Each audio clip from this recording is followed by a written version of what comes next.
Welcome to SveNFL. What the fuck is up, y'all? It's Jonathan Rollins. Skip me, Sarah. Two Americans living in Sweden talking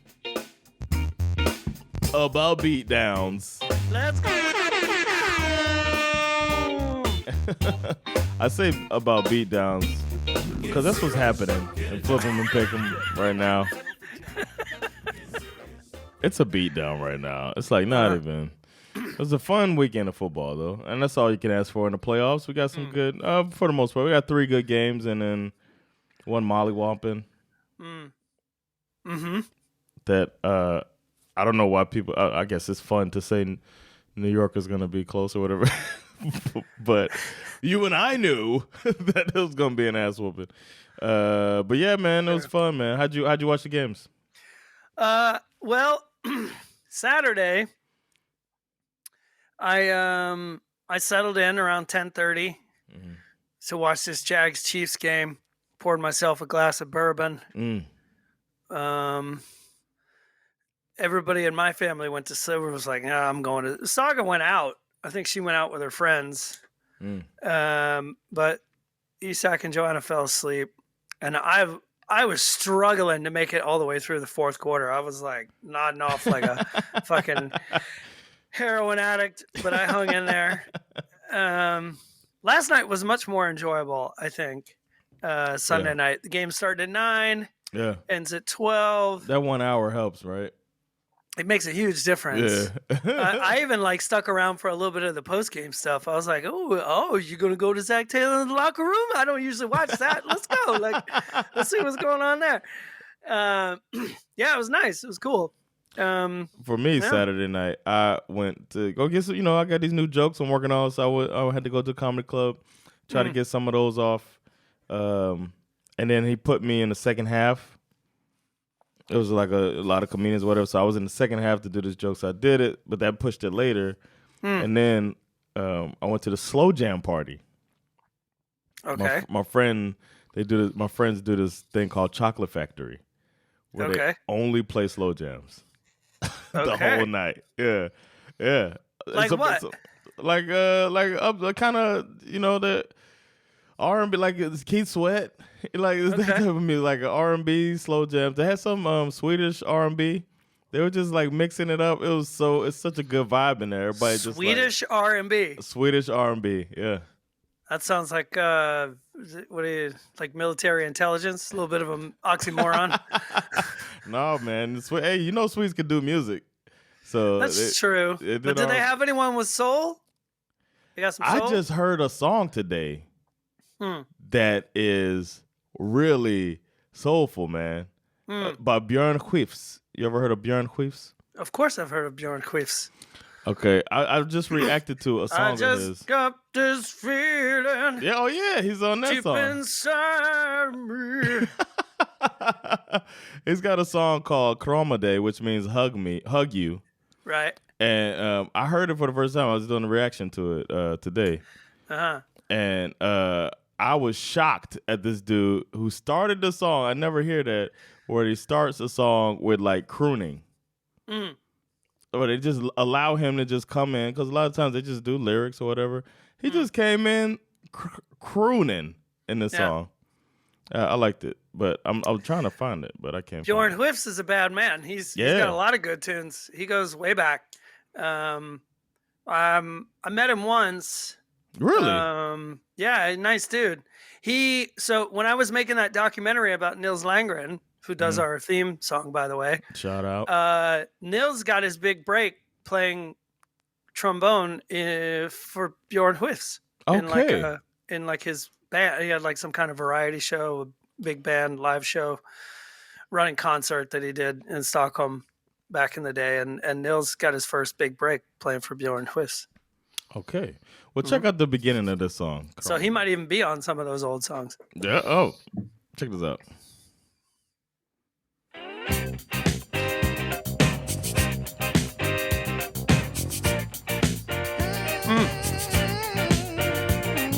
Right? Yeah. Jump.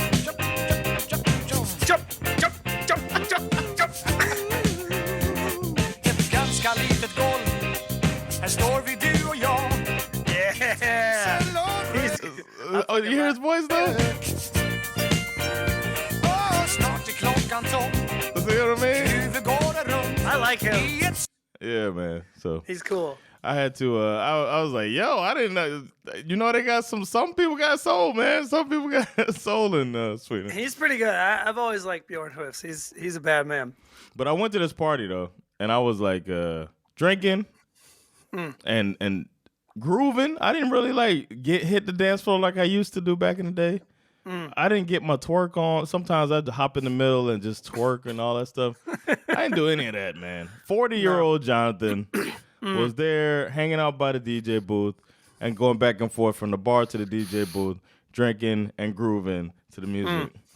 Woke up Sunday. Well, first of all, I got back. It was a nightmare getting home. Uber just doesn't care sometimes. Right. So eventually I was like, you know what? I'll just take the train home. And I basically, for 2.5 hours, was trying to get home. Oh, wow. Waiting on Uber, cancel, order another Uber. I got a cancellation fee. I got to contest anyway. And then and then I'm writing to the driver, dude, are you coming or not? It never comes. So then I finally walk over to the train station, and the connecting train was whatever. You know, it took me 2.5 hours. Get home, 6 a.m, go to sleep. Wake up, my wife let me sleep till noon. And my back was locked. Oh no! I ain't even do anything, man. The whole day I was like, every time I try to move, I can't like bend over. I'm like bending my knees to pick up. So you're telling me that 40-year-old Jonathan Rollins is his back locked up on him just because he was thinking about twerking? He didn't even do no twerk. He was just out there thinking. I just thought about it. He's just thinking about twerking and that fucking back locked up. Yep. That's all I did, man. It crossed my mind. My mind was like, nope, take this. Remind you, stay your ass at home. That'll be the last time you think about twerking, I tell you that. So the whole day I just laid in the bed, and then I did watch as much as I could last night. And of course I watched the other games condensed when I woke up finally. But man, good football though. Except for that beat down on the Giants, the Eagles. That was just it showed you what we all knew. It was funny. We settled in last night to watch the Bengals game, and everyone was all in for the first half. And then before, it was after the first quarter, Saga had been up till like 4:00 in the morning the night before, and then had to wake up and go to work on Sunday morning. So she was tired as fuck. Somewhere in the middle of the second quarter, I started to hear her snoring. And I tried to wake her up and send her to bed, but she didn't want to move, so I just left her there. And then Isak and Joanna went to bed around halftime, and I just sat there with Saga. Asleep. She's asleep on the sofa, and I waited till the game was over to wake her up and say, "Hey, wake up! You won. You won." She was like, "What?" To her, man. Well, let's go through it, man. Let's go through begin with the first game, Chiefs versus Jaguars. We bet on this one. The totally normal, not at all super divisional weekend.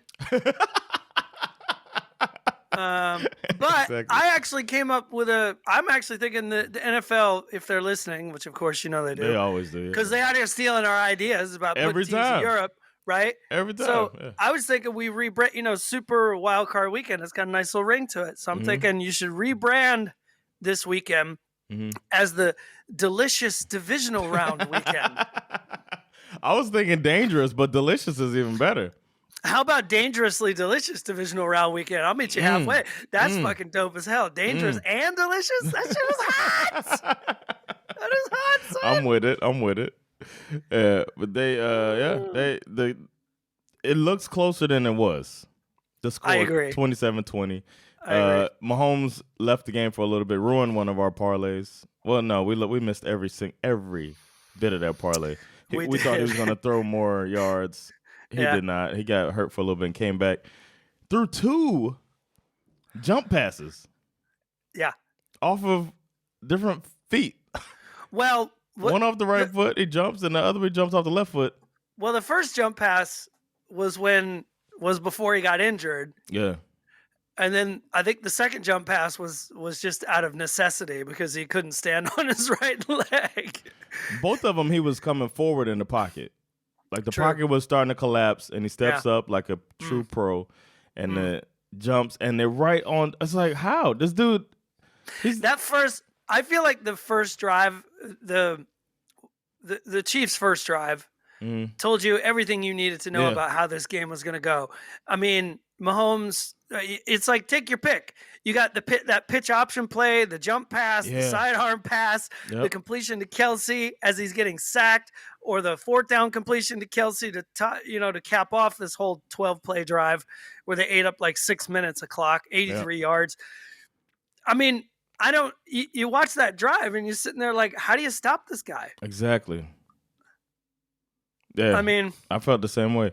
And then Trevor T-Law came out and he tried to throw an interception right away, but they dropped it. Right. He did. No. He did. He did try to throw. He had a couple that were almost interceptions. Yeah, so he caught some breaks. That's good and kept it close. Well, closer. Well, I mean, they responded well after the touchdown. Yeah, score right away. I mean, beautiful pass. You had obviously it was helped a lot by that the kickoff return. What's his name? Jamal Agnew, 63 yards on the ensuing kickoff, gets them set up in Chiefs territory. Etienne rips off a nice 18-yard run, and a few plays later, T-Law drops one in a bucket to Christian Kirk. Beautiful. It was like, okay, all right, let's go. He might be the best side, like those side. I always said he had I forget what it's called, man. Behind cover 2, the hole in the zone. He throws that pass behind the corner in front of the safety. I know what it's called, but I forgot what you called it. What did you call it? I don't remember, man. Cover 2. The cover 2 beater. That's what it's supposed to be called, right? But no, they have something else for it. I forget. I heard an announcer. I think Tony Romo said something. They have something that quarterbacks call it. I don't know.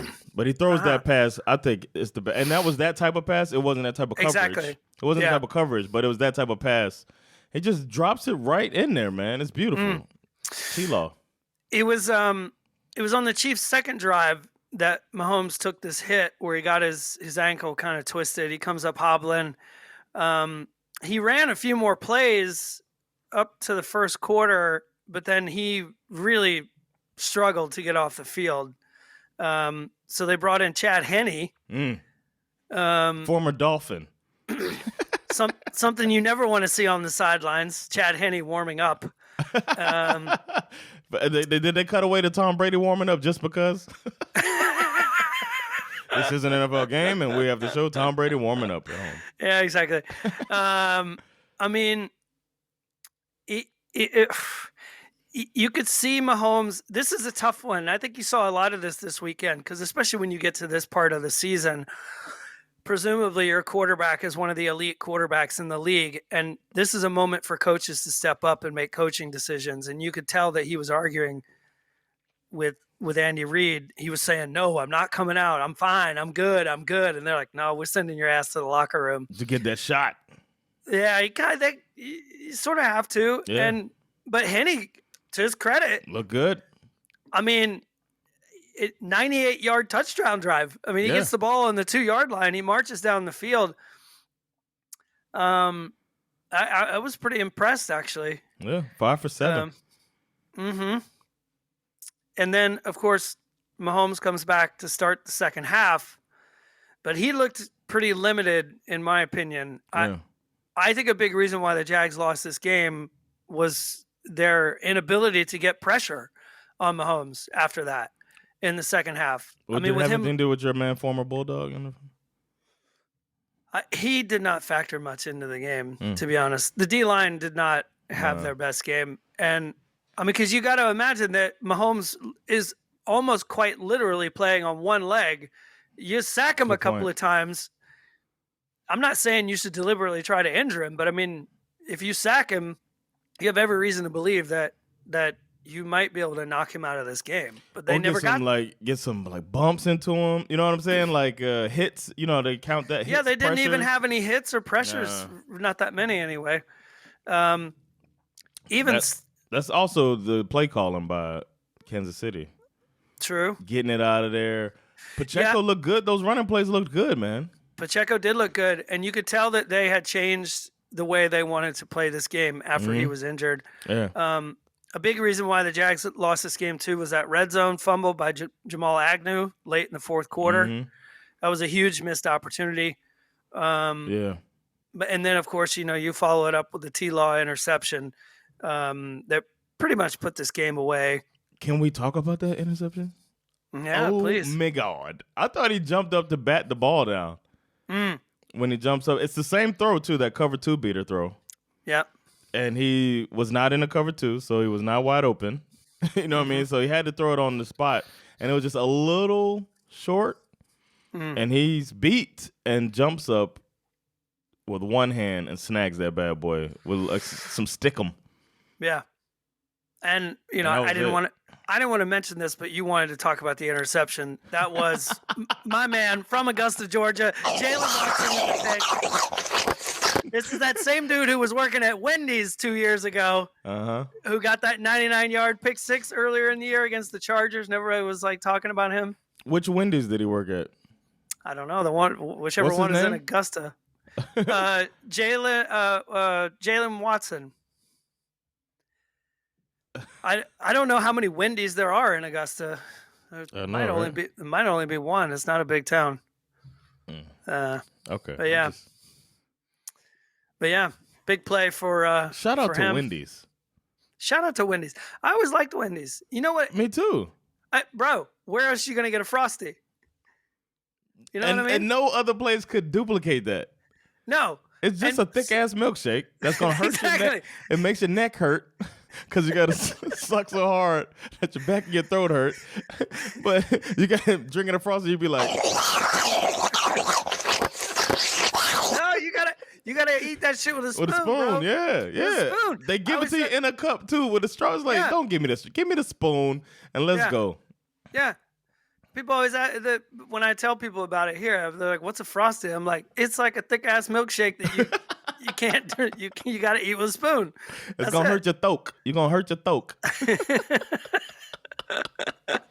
Shout out to Wendy with the square burgers. Their burgers are square and that's true. And they're never frozen. Shout out to Wendy. I told you about the burger I had. Did I tell you about the burger I had? Where? At Wendy's. When I was home. Last summer, I was with my brother, and I was like, Bash needs to taste Wendy's. I had these things, for the whole road trip. I was like, we got to take him. He's got to go to Wendy's. He's got to go to Sonic. I got to hit all these spots. Got to Krispy Kreme. Got to do all this stuff. We go to Wendy's, and they had a meal called, or like a premier burger, whatever, that was out right now called the Hot Honey. And I was like, interest peaked. So they have this burger with the like the fried onion or whatever. Oh yeah. On it. Yeah. And then they have it's a fried, the burger is like fried, you know what I mean, breaded.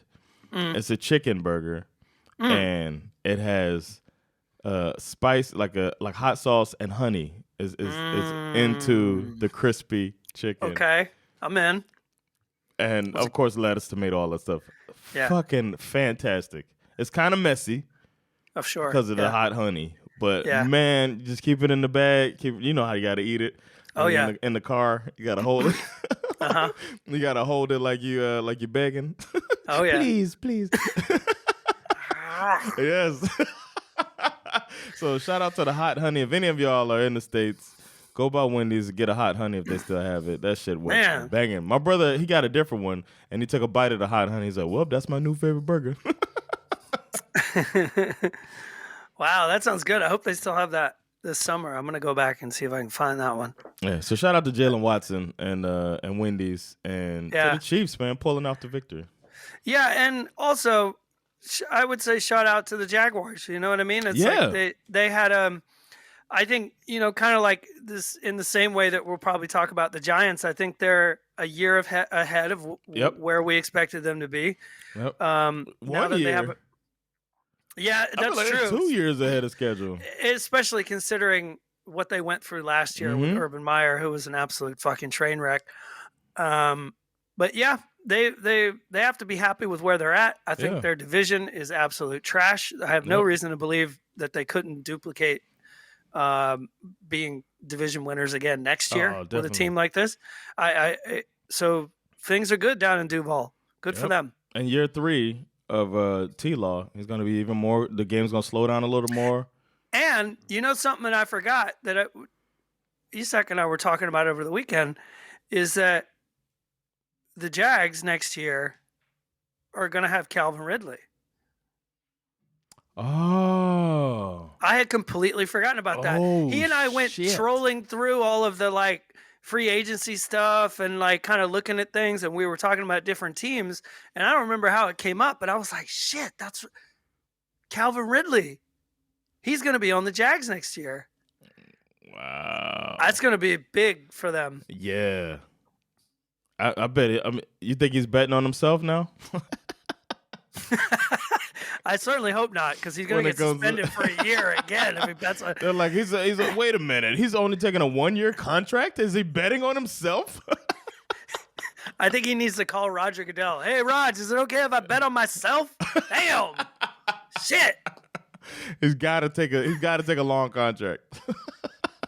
Can I lay a parlay on my like receptions and yards and number of touchdowns? Yep. All right, the next game was kind of a snooze fest. One-sided beatdown, Giants versus the Eagles. Division rivalry in the playoffs. Old heavy rivalry. Favorite. Yeah, it's an old division rivalry in the playoffs, heavy favorite. A lot of times it does end up this way, you know what I mean? I was reading about this before the game. This rivalry goes all the way back to 1933. Damn. Division rivals, neighboring cities, obviously. And then you got all these other, I mean, they hate each other. Mets, Phillies, Rangers, Flyers, Eagles, Giants. These cities have multiple sports and ways to hate each other on basically every day of the calendar year. But on this particular day, and I also read shout out to fucking Eagles tailgaters. Okay. Yeah. Did you see this story? No. So the Eagles fans were not allowed access to the parking lot of the stadium until 4:00 in the afternoon. Okay. Because there was a lacrosse game. Okay, I didn't know that was why, but I heard they couldn't have access. Okay. Because there was a lacrosse game earlier in the day. Okay. So what did they do? They bought tailgaters? They bought tickets to the lacrosse game and did not go in to see the lacrosse game. They bought tickets just so that they could have access to the parking lot so they could start their tailgate at fucking like Shout 11 o'clock in the morning. And you know the lacrosse people are like, sure, we'll make way more money than we've ever made. Let's do it. Absolutely. I thought that was brilliant. The Eagles stomped a mud hole in their ass in this one, big time. Jalen Hurts, 16 for 21, 154 yards, 2 touchdowns, no picks. The low passing yards is mostly due to the Giants turning the ball over on downs twice in this game, plus an early pick by Danny Dimes. Minshew got to get in the game to make the final handoffs. You know what I mean? That's when you know it's over. When the backup comes in and doesn't throw the ball, that's when you know. The Giants' first half could hardly have gone much worse. Their possessions were turnover on downs, interception, punt, punt, punt. They were. What was the score before they managed to score a touchdown? Was it 28-0 at that point? Yeah, something like that. It was. Yeah, it got to 28-0. He didn't even really have to throw the ball that much. And they ran the rock like a motherfucker too. You had Boston Scott had 32 yards and a touchdown. Hurts had 34 yards and a touchdown. Miles Sanders had 17 carries for 90 yards. Gainwell. Did you hear that? Oh, my bad. Keep going. Gainwell had 112 yards and a touchdown. Yeah. They were calling Boston Scott the Giants killer. They said he scores a touchdown every time they play. Which is funny because he's so little. Yeah. He's so little. They should call him David. Take down Goliath every time. I thought it was interesting. It's like the Eagles I guess you could say the Eagles kind of struggled down the stretch because of the Jalen Hurts injury. And so, of course, it's fun to sort of paint that narrative like, oh, he's back. Is he going to be – what's it going to look like? Is he going to be able to – all that chatter about Jalen Hurts being a potential MVP candidate this year, which I don't think he will be, but I mean, he's a candidate, but he's not going to be a winner. He played like an MVP quarterback for sure. Yeah. Just managing the game, not trying to do too much. Don't do too much. Making sure to just get the ball to your – yeah, we're gonna get to that for sure. And I like how he put the doubters and the worriers to rest by by throwing a 40-yard bomb to Devontae Smith on the second play of the game. He's like, "Oh, you guys want to see if my shoulder's okay? How's this? Watch this." Yeah. Yeah, man. It's not. I don't have much to say about it, man. It was kudos to the Giants for getting as far as they did. They're a year ahead of schedule. They got the right coach. It looks like they got the right quarterback. That's what we look at to determine who's going to win divisions. So it just makes it it's good for them, man, moving forward. That's exactly what I was going to finish with as well. The only thing that I'd be a little I'm curious, and we'll see this in the offseason, obviously. I'm wondering if that performance by Daniel Jones against the Vikings in Super Wild Card Weekend, I wonder if that performance is going to convince everyone that Daniel Jones is the guy that should be their quarterback. Because I'm not convinced that he. I think you only jump at a trade option if it's a can't miss option. Like it's an upgrade. So that's not a get the draft pick and use it on a quarterback thing. Unless you go with him and you draft somebody, third round, and it turns out to be a Brock Purdy type of thing. You know what I mean? But that just shines in practice and catches everybody off guard. But like drafting him to replace him, you don't see that. But if you get an opportunity to bring in David Carr or, somebody more dependable, Baker Mayfield, you know what I'm saying? No, I'm just kidding about Mayfield. But you know what I mean? Somebody's got Aaron Rodgers comes to town or something like that, then I don't even think I would mess around with Aaron Rodgers. But you get what I mean. If you got a sure, can't miss. I think they're going to pay Daniel Jones to be their quarterback. I'm just not sure. I'm just not convinced that you're actually going to want that. Yeah, I agree, man. I feel like they just not going to want that. I don't know if it's but it feels like it's not a panic situation. No. He's not so bad that you need to figure out the quarterback thing. It's just that sometimes in this league, your quarterback can only take you so far, especially if you don't have a really dominant side of the ball to lean back on. Like, this is why Brock Purdy is thriving so much, is that he's only has to not make a mistake, but then outshines that. You know what I mean?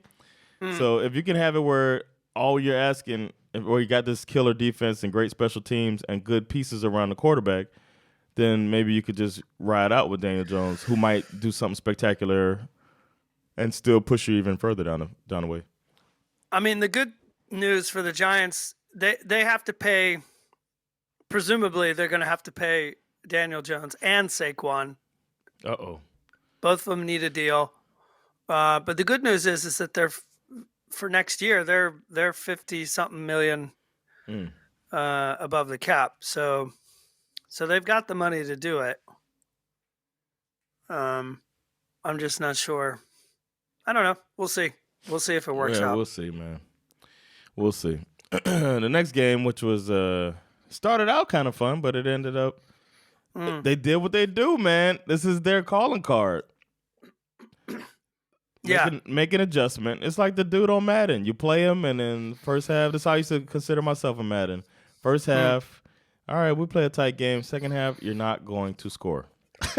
And that seems like Anarumo gets in there, and you're not going to score. And Bengals look like the best team left. He's the guy. I feel like Anarumo is the guy who just comes in and spoils the story that everybody wants to tell, right? Because this one has so much narrative going into this one. Week 17 game was obviously suspended because of the near tragic cardiac arrest of DeMar Hamlin. There were rumors that Hamlin was going to be at this game and might even walk out of the tunnel, be on the field, fire up the Bills Mafia, snow falling, all that stuff. Ultimately, he was there, but he was sitting up in the luxury box with his mom and his little brother in the booth. But the Bengals really basically just played a near perfect first half, moving the ball at will on offense and forcing the Bills to go 3 and out on their first 2 drives. Burrow was like a machine, calculated, deliberate, unflappable, they said. I mean, we found out towards the end of the season that you can run the ball on Buffalo. And it felt like the Bengals were like, all right, let's see if they can figure this out to stop this. Yeah. And they knew that the run game on both sides of the ball is their weakness, and they just fucking attacked that. Y'all not going to run the ball? We will. We're going to play Buffalo-style ball in Buffalo. I mean, the style that you need for Buffalo weather. We're going to beat you at that shit. That's supposed to be your home field advantage. You don't even play into it. That's such an interesting point because I feel like I didn't really think about it until just now based on what you were saying. It's like the Bengals they became the kind of team that Buffalo needs to be. That Chicago. Considering where they're from. Yeah, Green Bay, Chicago, fucking Buffalo should be like that. New England. You know what I mean? These are the type of that's your home field advantage. Why not build your team like that? The Bengals look like the more patient team. They were very patient. They were very calm. It's total cliche, but it's exactly what they did. They took what the defense was giving them, and we didn't try to do too much. Which Burrow had the 2 first half touchdown passes, one to Jamar Chase, the other one to Hayden Hurst, who lost his love of football while playing in Atlanta last year. Thank God he made it to Cincinnati. Fucker. And Joe Mixon was all over the place. What did he have? He had over 100 yards, 105 yards on 20 carries. Yeah, 20 carries, man. And then, of course, as you alluded to, the Bills' D-line was just fucking amazing. They didn't allow a first down until the second quarter. The Bengals' D-line. The Bengals D-line, that's what I meant. It did not allow the Bills to have a first down until the second quarter. That's crazy. And then Josh Allen started getting a little like antsy and trying to solve it all and get it all with one, shooting three pointers from half court. And he's starting to annoy me a little bit, actually. And he talks that shit too after one play. Exactly. I get it. I see it twice a year. He does that against the Dolphins. He's trying to get his team pumped up. I get that. And, it's a 15-play touchdown drive, which, that's a good thing. Yeah. And he does the QB sneak to score the touchdown, and he starts acting like, what's up? And it's like, yeah, but you're still down by a touchdown, bro. Like, what's up is we are. We're up. We're up exactly. 17. And the Bills had a nice opening drive out of the half. Another one of these long drives, 14 plays, moving the ball. They were looking good. But they got stood up in the red zone and they had to kick a field goal. Yeah. And then the Bengals responded with this, like, what I like to call a real meat and potatoes drive. Yeah. Right. 12 plays. They ate up half of the quarter. Like almost 7 minutes, 75 yards. And then they polish it off with this Joe Mixon just smashing his way, just barely getting it over the line. Of course, they had to make sure that he was actually in. Oh, I knew he was in when I saw it. I knew he was in too, but I was afraid. They kept saying like, oh, if they can't see the ball in the angle of the thing. I was like, man, fuck that. You can see his knees are in the touchdown, in the fucking end zone. All you got to do is look at the chip. That's it. Oh, never mind. Oh, right. Mm-hmm. The chip information. But I thought it was really interesting that the big concern coming into this game was the Bengals' offensive line. Mm-hmm. But they came in and just pushed the Bills around. Just manhandled them. Which allowed them to take this 24-10 lead into the fourth quarter. I mean, Just look at how many first downs they had in this game, and it'll tell you the level of dominance. First downs, they had 30 first downs in this game. To the Bills, 17. The Bills had 17. The Bengals had 30. I mean, that's an O-line that is just like, you sit down, get out of my way. Joe Mixon's got somewhere he's got to go. And I started getting scared because I was like, all right, Buffalo's going to score some garbage points. They're going to blow up our parlay because we said this is going to be an under. So I started getting scared because Cincinnati's putting all these points up. And Cincinnati was like, don't worry, they're not going to score. And they just bled the whole second half. Yeah. Just bled the clock all the way down. And Buffalo just started trying to get, like, I don't know, toward the end, like, let's see if we can get there. Nothing. But Lou Anarumo was not going to let that shit happen. No. I mean, that defense put on an absolute clinic. Mike Hilton, B.J. Hill, Sam Hubbard, Von Bell. Eli Apple. Eli Apple had a game. We thought he was a bust a few years ago. Yeah, I remember when he came out. Yeah. That was a big play by Eli Apple. What was it, like 7 minutes to go in the fourth quarter? He makes that big play to bat that pass down in the end zone, and at that point, it felt like it was basically all over. But the crying, it was like, this shit is over. Yeah. But I don't understand the Bills. I really don't. I don't. Me neither, man. It's like they tighten up when it comes time, man. They for 2 years we've been saying they're a running game away. They're a running game away, and then all of a sudden their run defense fell down to the level of their run offense.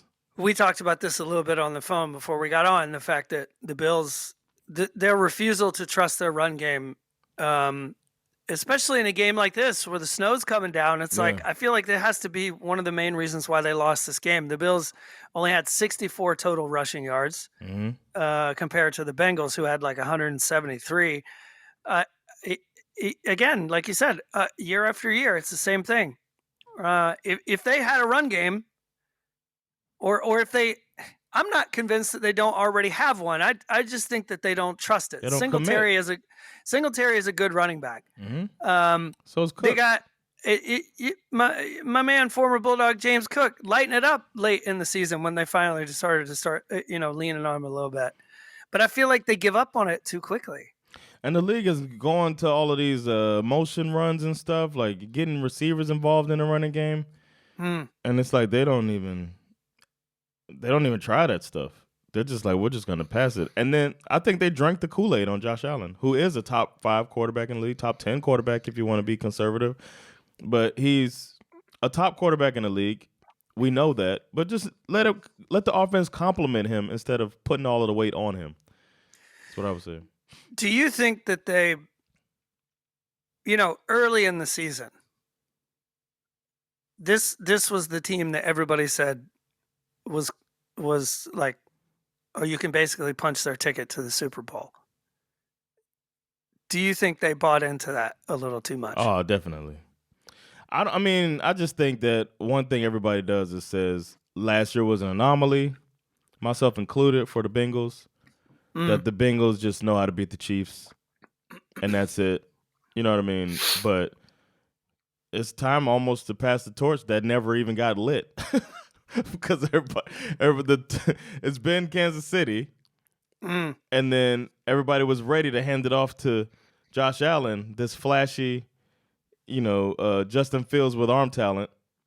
And then it's you know what I mean? It's fun to see this white boy that can run it and run you over. And then Joe Burrow's just sitting there just chilling and distributing the ball and quietly making his coach look good. And this complete team, this is a complete team. They got defense, offense, special teams are probably, I don't even know the numbers, but they're probably all top 10 in the league. Those three, every facet of the team.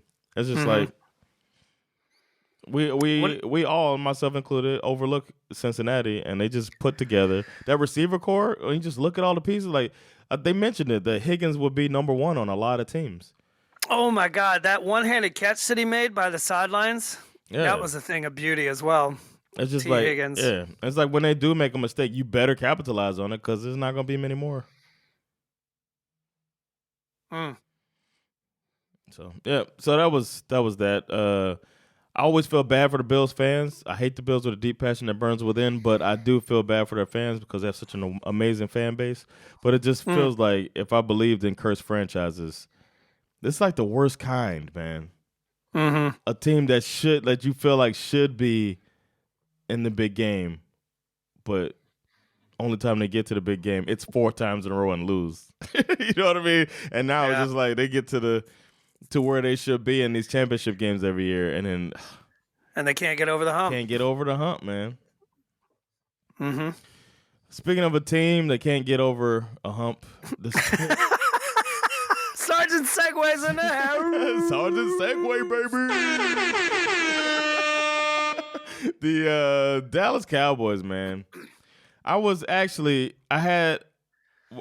was watching this game, I actually had a Tyra moment. I was rooting for you. We were all rooting for you. How dare you? They let me down, man. They let me down. I went from Tyra to Denny Green. You know what I mean?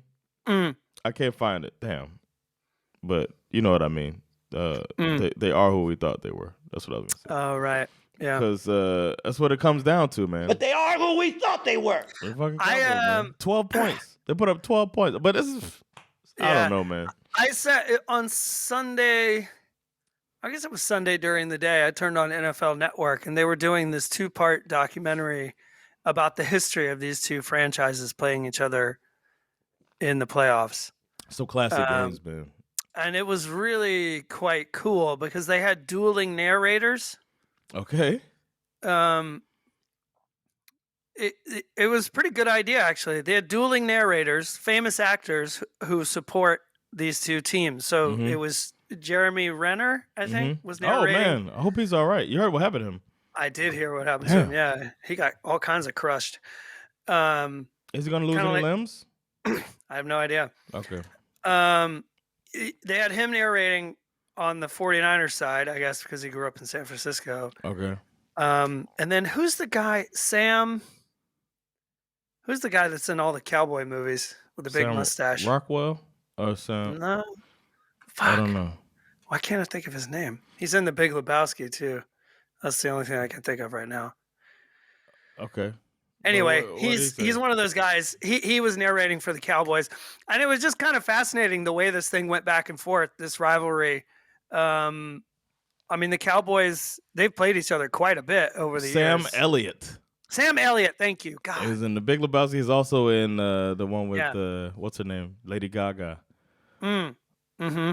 And our boy, whatever, you know what I'm talking about. I do. When they're talking about A Star Is Born, I think it's called. Yeah, great movie. The Cowboys have the edge in this rivalry, 5-3. Throughout the 70s, 80s, and 90s, both of these teams came out of those decades with 5 Super Bowl titles apiece. Yeah, man. The Cowboys were that team the 49ers just couldn't beat in the late 70s until that legendary moment. The NFL, one of the most historical moments in the NFL history, referred to simply as the catch. Yeah. There was a lot of history of players changing teams, like Charles Haley and Deion Sanders, and all that kind of stuff. Two teams that just really did not like each other. But this year, I don't know. I guess you could say you went into this year, obviously the Cowboys looking a little flashier. Of course, thinking they're supposed to win, but naturally they did not.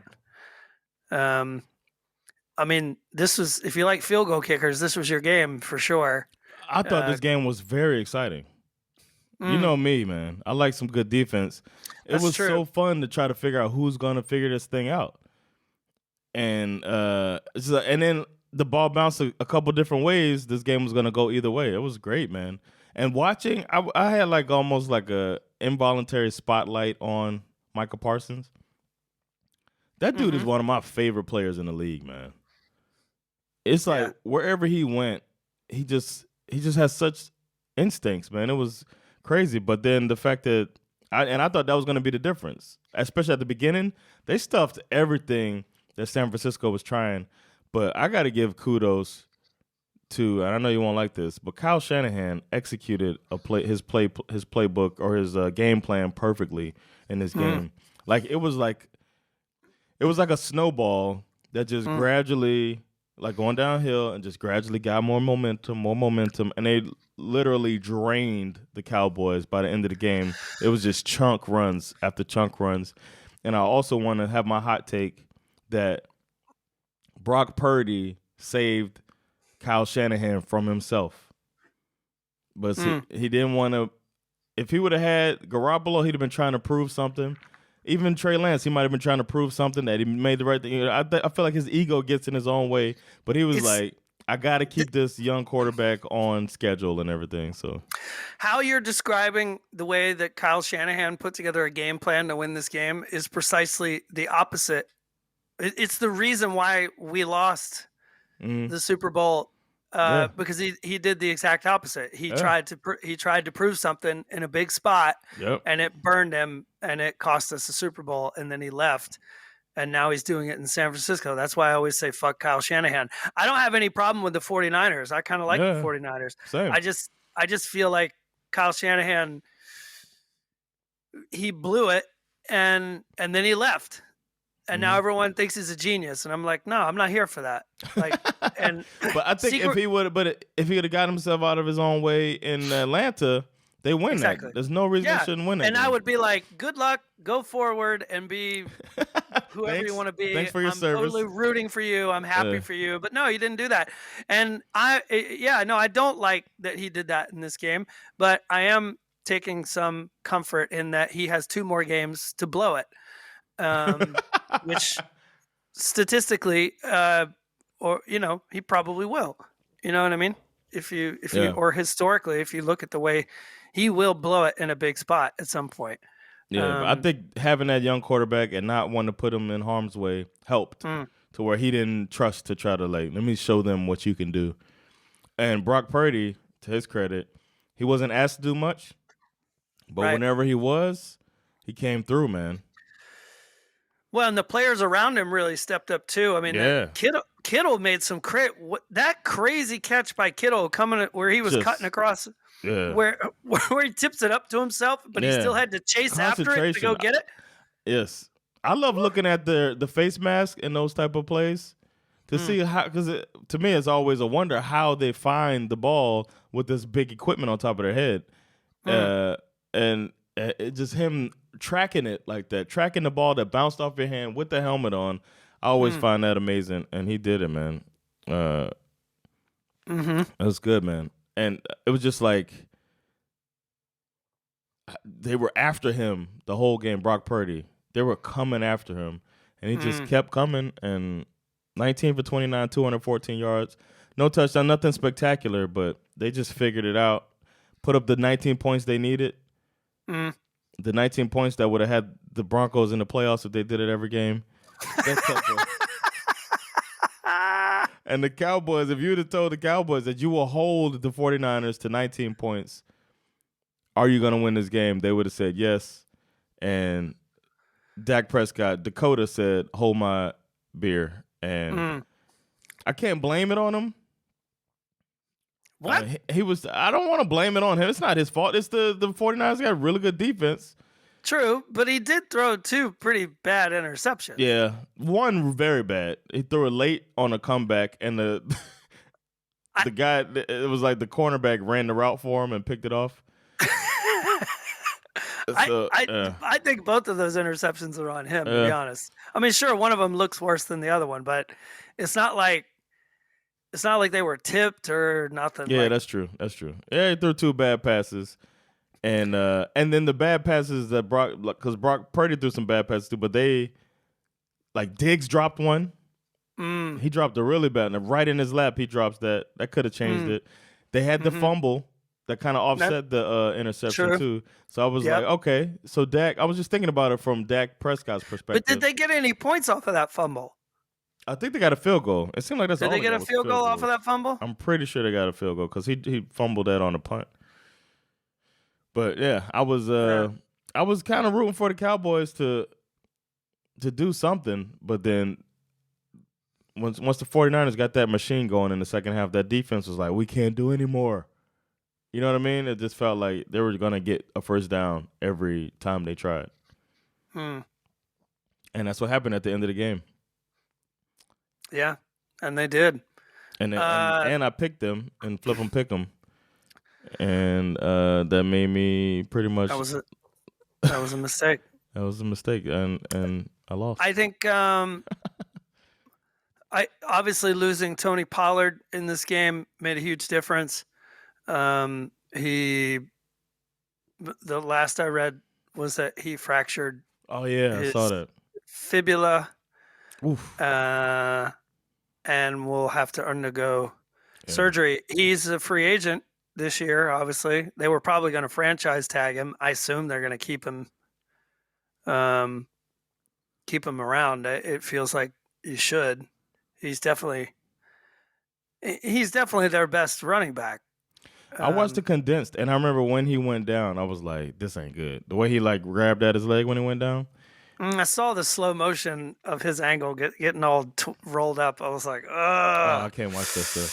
So once I saw him go down, and I saw Zeke the rest of the game, I said, "Oh, this is officially over." I mean, even if you look at the box, if all you did was look at the box score, you can see that the 49ers defense essentially turned the Cowboys into a one-trick pony. The Cowboys couldn't run the ball. And Dak's 206 passing yards, 117 of them went to CeeDee Lamb. I thought they were creative in the way that they were getting Lamb open. Like getting him the ball. I thought that was creative. I thought both offenses showed creativity. Especially considering the two defenses they were up against. Like they were up against top defenses in the league. So True. I'm actually surprised. Everybody knew CeeDee Lamb was their number one, that they were able to get off over 100 yards to him. Like, I don't know. And Dak hung in there. He got a couple of scrambles to get him, like to keep them alive. Just sucks he threw those two picks. Yeah. Well, it's also, the other thing that, the Cowboys basically gave, anyone who's not a Cowboys fan, usually you either love the Cowboys or you hate them for the most part. Yes. And they gave Definitely all hate of their us, fans. they gave us a nice parting gift. They didn't just lose the game.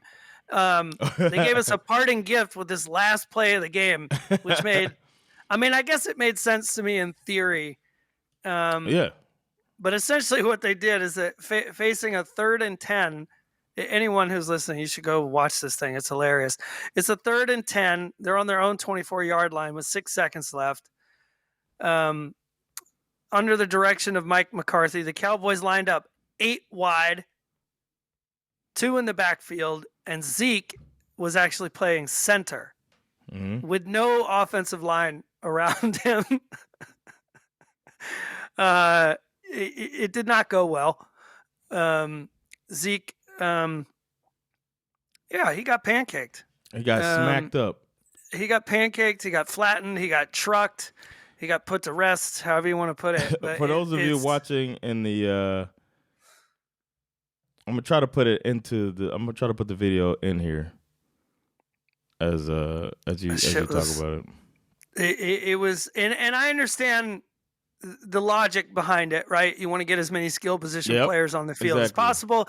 You want to get a pass off so that you can do the lateral, or as Scott Hansen would call it, the pitchy woo woo. I don't know why he calls it that. He was like, they're going to try the pitchy woo woo play. I was like, Jesus. I didn't notice that he was there. I just saw the last play, but I'm going to play it now for those that are watching this on.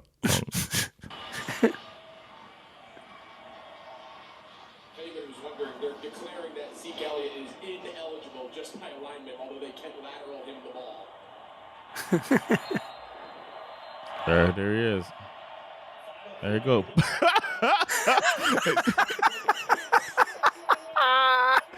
That cost them the way that they ran him over. Yeah. That cost them the whole the play because he couldn't get the ball off. He couldn't get it off in time. I mean, so he has to throw that short pass, and then they destroy the guy who catches it. But he it's like they thought they were just gonna let him go. Yeah. Yeah. And I don't know who that was who lined up in front of Zeke, but he probably just had to be like, "Oh man, you got to be kidding me!" I'm gonna destroy you, bro. Sort of like Kenyon Drake from the Miami Miracle. Like, what's Gronk doing out here? All right.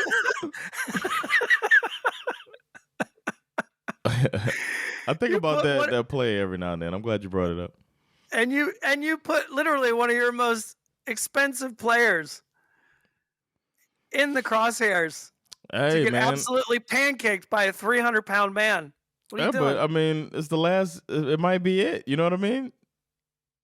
You got to get down. And plus, Schultz didn't get his foot down on the other catch. Hey, what? Drag the foot.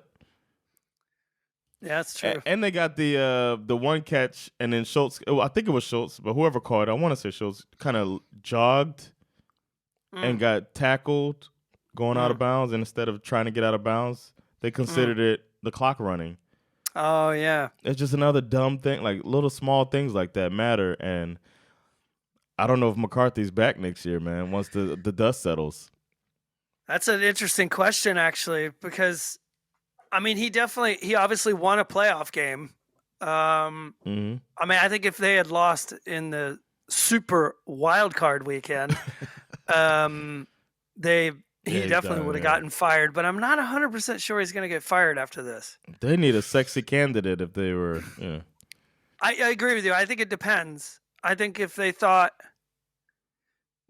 they could get Sean Payton, yeah, that's probably the only one, right? They would pull the trigger. But who else?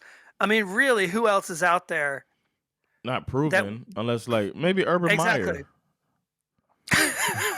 I would absolutely love to see Urban Meyer wind up in Dallas. That would be Urban Meyer and Jerry Jones. I mean, between the two of them, I swear to God, lock up your mothers. I was going to say, how many illegitimate kids out there? Lock up your daughters, lock up your mothers, lock up your granddaughters, lock them all up. Yeah. These motherfuckers out here planting seeds left and right. Planting seeds. Did you prepare any superlatives? I didn't prepare any, but I could do some on the spot. I did. Oh, you did? Got a couple. I did. All right. Who's your real MVP from this weekend?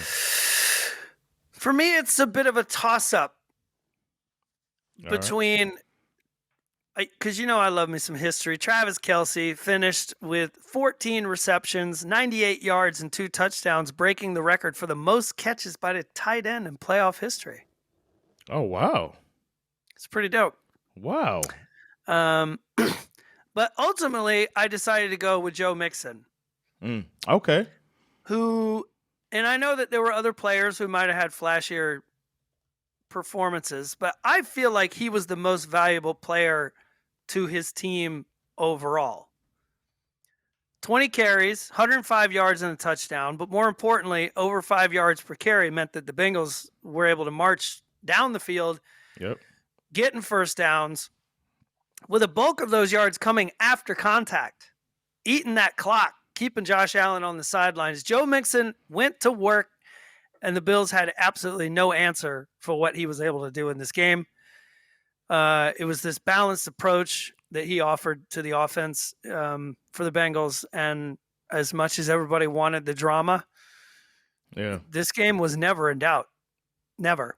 And I think in large part because of Joe Mixon, who was my real MVP. Oh, yeah, I forgot to get it ready with the... You're the real MVP. All right, my real MVP that deserves the game ball. Bengals O-line. Much maligned. They're considered to be already the reason why they were going to lose. It's like, sorry, these guys are missing. That's why they're going to lose to Buffalo, even though Buffalo's missing their number one pass rusher. But sorry, it's not going to work. You need the chemistry. And they said, you know what? Run the ball, man. You mentioned Joe Mixon. Put it behind us. We know how to run forward and push motherfuckers over. And that's what they did. They ran forward, pushed motherfuckers over. Joe Mixon averaging over 5 yards a carry.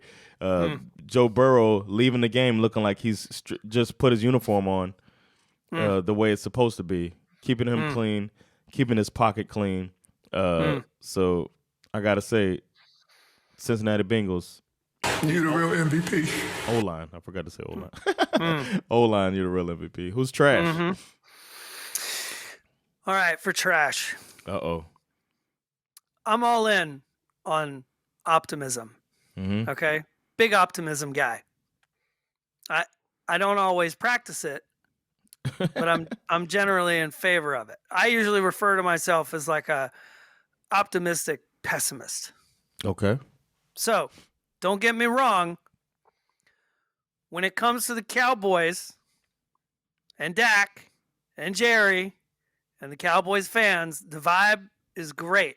I actually like that they would, probably tend to describe themselves as glass half full types of folks, right? Mm-hmm. And while it is true that the Cowboys' glass is at least half full, I think it might be time to pay a little less attention to how much is in the glass and a little more attention to what is actually in the glass. Mm-hmm. Because whatever moonshine y'all be drinking down there in the Big D is making them boys completely blind to what they need to do to become an elite NFL franchise. Mm-hmm. And in my opinion, what they need more than optimism is some motherfucking pragmatism. Okay? Oof. This team is never as good as they think they are. It's been 27 years since Dallas has been to a Super Bowl. Yeah. And if they don't take a long, hard look in the mirror, it'll be another 27 years before they get back. A team that is 11th in total yards per game should not be acting like the best team in the league. A quarterback that literally leads the league in interceptions should not be surprised when his season ends, in part for throwing 2 motherfucking interceptions. Mm-hmm. Pretending that Zeke is better than Tony Pollard for most of the year, that shit didn't work either. Mm-hmm. And now that motherfucker's got a broken leg and he's a free agent. Who knows what the fuck's going to happen there? The defense is fucking amazing, but until they decide to be honest with themselves about what is happening on the offensive side of the ball, losing 7 straight divisional title games, these Cowboys ain't nothing but high-class trailer trash. You are trash! You're like the sexiest girl at the trailer park. Well, my trash of this deliciously dangerous divisional weekend. I love it. Is the Giants receiver core. You probably don't know these guys, but Richie James, Marcus Johnson, Lawrence Cager, Daniel Bellinger, Darius Slayton, and Isaiah Hodgins combined for 12 receptions of Vanilla Vic's 15 completions on 27 attempts. I'm not saying that's why they lost the game, but I'm saying the general manager in New York probably ran to the draft board and to the free agency wire to see how they can upgrade this part of the team, because that's obviously the next level. Now, what we've always said, that they're ahead of their schedule. Of course, they'll probably catch up. But for right now, that Giants receiver core got exposed. And I just have to say, You are trash! for now. And this is not a good year for free agency on wide receivers either. So they're going to have to find them in the draft. Damn, man. Never say never, but never. What shit did you learn this weekend? I learned that, okay, so normally we talk about a struggling quarterback or a QB with issues. The general criticism is that we need them to do more. But in the case of Josh Allen, the Bills need this man to do less. Okay? The week-to-week hero ball, yeah, it's fun when it works. And it worked very well in the beginning of the year. most of the NFL media world had already punched the Bills' ticket to the Super Bowl in like week 3 or 4. But the Bills' season ends in disappointment once again because they are asking Josh Allen to do far too much. And I think he's part of the problem as well. He acts like a bit of a main character on the field, starting fights that he can't finish, trying to be that old school rah-rah guy. I mean, he just needs to say, fuck that shit. It's time for Josh Allen to learn that being a leader does not necessarily mean feeling like you have to do it all by yourself. And if this dude is ever going to get over the hump, it's going to have to be by learning that real leaders know how to delegate and trust the team and the players and the pieces that are around him to put this thing together. Josh Allen is doing too much. He needs to do less. I like it. My shit got learned is it's great for the league that the Bengals won. It put everything in perspective for us all. We got a good rivalry out of it, presumably. We might have us a three-way rivalry with Bengals, Bills, Chiefs as these three-headed monster. But the Bengals always get overlooked for these types of for the prestige that comes along with that. And Joe Burrow passing all of the Bengals' previous quarterbacks in playoff wins was a big indicator of that as well.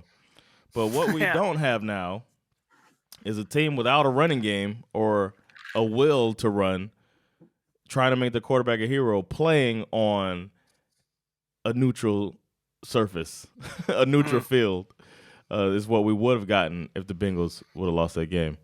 So kind of glad about that we don't have to have people complaining when the Chiefs were to lose to Cincinnati. If the Chiefs lose, which probably will happen or could possibly happen. They've beaten them so many times the last times they played. Sure. They'll be like, well, we didn't have home field advantage. We don't have that little bit of drama. That's taken away from us, and we got us a complete team going up against another complete team and what seems like is the right thing for the league and fair thing, even though it's not the Hollywood ending that a lot of people would have preferred after having to come to terms with the fact that people could die out here doing the sport. So that's the shit that I learned. I'm glad that as much as I think it would be fun to have a playoff game in Atlanta,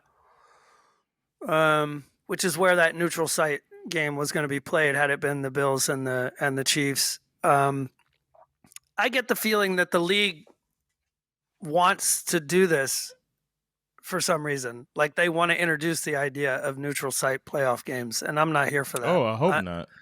No, we'll talk about it in the next episode. There's a few articles about it. There's been some owners who have been pushing for it for a couple of years. Oh, it's to appease those motherfuckers, man. Fuck them. Yeah, I don't like it. It takes away the incentive for giving your fans a good team. Exactly. I know you spent all of this tax money on getting your new stadium funded by your city, and we can't put some more dollars in your pocket. But it is what it is, man. Make your team good. That's the one thing that the fans want. Yeah, it's a terrible idea. They're trying to keep SoFi with playoff games. You already get the Super Bowls. Yeah, they got the national championship this year too. I don't know if you remember that. Bulldogs won 65-7. I don't know if anybody. I don't remember if I mentioned it yet, but yeah, that happened. Anybody you want to put some respect on the name? I do, actually. What you got? You've already kind of touched on it a little bit, but for me, it's Joe Burrow. I watched a lot of the pregame chatter, and the only analyst I saw who actually picked the Bengals to beat the Bills was Boomer Esiason, and that's only because he used to play for the Bengals. Everyone was out here talking about the Bills as a team of destiny, whether it's the 13 seconds drama that happened last year or the DeMar Hamlin drama that happened this year. Plus, you have the Bengals right where you wanted them. You had them in Buffalo. Bills Mafia dialed up to 11, trapped inside of this Western New York snow globe. So Burrow walks out of the tunnel and goes 4 for 4. 64 yards and a touchdown on the first drive. Then he rolls back out and goes 5 for 5 41 yards and another touchdown to go up 14-0. And even when the Bills scored to make it 17-10, Burrow said, okay, how about we do a 12-play, 75-yard drive that eats up half of the quarter and we'll score another fucking touchdown against the so-called best red zone defense in the NFL. They keep doubting this dude, and he just keeps proving people wrong time and time again. He is frequently an afterthought in the discussion of the Mahomes versus Allen debate. And the NFL want this narrative so bad. They want it to be Mahomes versus Allen, but Burrow keeps popping up in a big spot and just ruining the story for everyone who has decided, beating both of them. They're out here deciding that Joe Burrow ain't him. Okay. And everyone has been out here for weeks wondering who's going to be this year's Bengals. I got news for you. It's this year's Bengals. Okay. It's the fucking Bengals. Yeah. And it's time for them to put some spec on Burrow and the Bengals name. Put some respect on my name. I can't top that at all, man. I was going to say the Eagles because before the season, they got kind of like everybody. They were the preseason winners and all of that. Everybody's like, "Oh, these guys." We picked them to go to the championship game, but that made everybody start doubting them. They hit a little rough patch towards the end of the season, and Jalen Hurts had to take a little time off to get better. And they came out against the Giants, who had the same narrative thing going, where everybody's like, "Oh, the Giants back. Oh, the Giants are going to do their thing they did before. This is how they won their 2 Super Bowls recently." And they just came out, mollywopped them. Yeah, man. Beat them like a redheaded stepchild, like a redheaded Cinderella. And and reminded everybody that they're a complete team and they're not some one-trick pony, and they had to return that respect that was given to them before the season. So the Eagles came out and said, put some respect on my name. So that's our superlatives. We're going to be back later in the week with some predictions for championship weekend. This is when I start getting sad because the season's almost over, which means the winter's almost over. So that's good. What have they decided the lineup for next week? I don't know. Like who's playing? The times. Who's playing first? Conference says, I see 9 it. o'clock. 9 o'clock is 49ers Eagles, and then 12:30 is Bengals Chiefs. Shit, I wish it was the other way around. I might have to stay up and watch both of those live. It seems like a damn. I don't know if I can. I got to work on Monday morning. I might have to do it, man. I might be. God damn.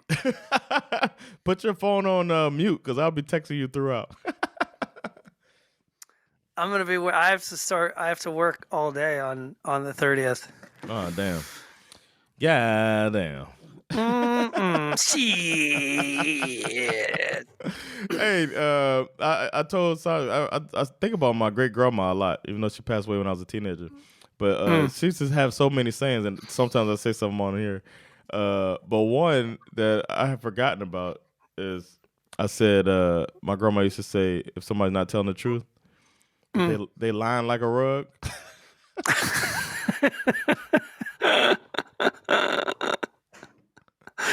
Lying like a rug. Lying like a rug. I just thought about that. Shit. You gotta throw a shit on the end of it. That's it. She lying like a rug. I like that. But we'll be back. We are not lying like a rug. We'll be back later in the week to talk about the championship games. If your team's still in it, good luck to them, man. It promises to be really fun. The Eagles, 49ers, and Bengals, Chiefs. We probably do have the best 4 teams out there. So I think so. Can't wait to see it, man. All right, man. Thanks a lot. Let's get this. Let's hear what they got to say with Nils Langren. Nils Langren. Let's see what he got to say about this, man. Oh yeah. Shit. Lying like a rug. It's been Jonathan Rollins. Skip me, sorry. With SveNFL. We'll catch y'all later, man. Peace. Later, y'all.